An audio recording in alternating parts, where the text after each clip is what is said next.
Hi everyone, I'm Jonathan, and I wanted to share with you some of the ways that we've found that Catholic text works best.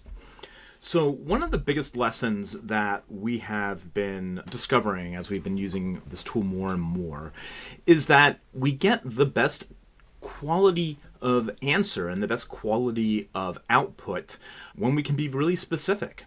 So rather than saying something like, tell me about John chapter 2, let's walk through a prompt that a Catholic Bible study leader could actually use. So I am leading a 45-minute adult Catholic Bible study on John 2, 1-11, which is the wedding at Cana.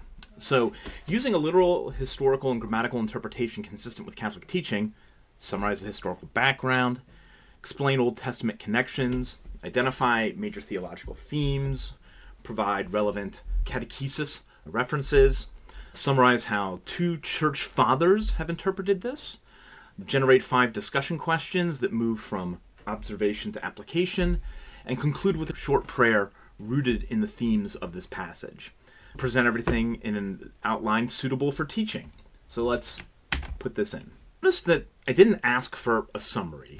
I'm defining the audience, specifying the interpretive method, requesting Catholic sources, asking for comparisons, discussion questions, and even the closing prayer. Those instructions dramatically improve the usefulness of the response. So we'll just scroll through some on the historical context, connections to the Old Testament, Exodus, some of the theological themes, reverent schism references, interpretations by fathers, some stuff from Augustine and John Chrysostom, some discussion questions like, how does understanding the Jewish wedding customs of the first century Galilee deepen our appreciation of this miracle, and a concluding prayer.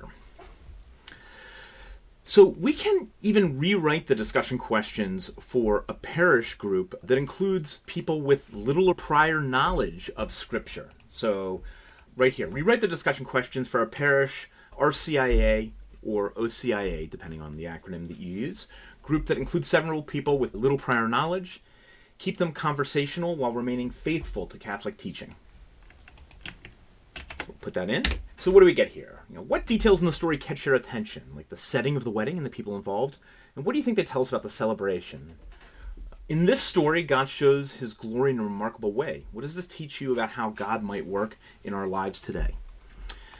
And then, just as one more follow-up, we can get pretty hyper-specific. So, expand on the section on Mary's words. Do whatever he tells you, explaining how Catholics understand Mary's role without confusing it with a worship due to God alone. So, include relevant Catechism references.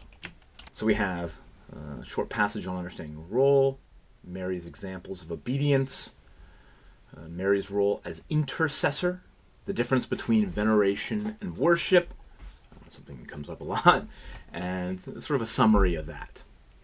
So this is how we designed Catholic text to be used, not as a replacement for Scripture or your parish, but as a study companion that helps you ask better questions, explore Catholic sources, and more thoughtfully prepare for, be it prayer, teaching, and discussion. We hope this has been helpful, and if you have any questions, don't hesitate to follow up with us.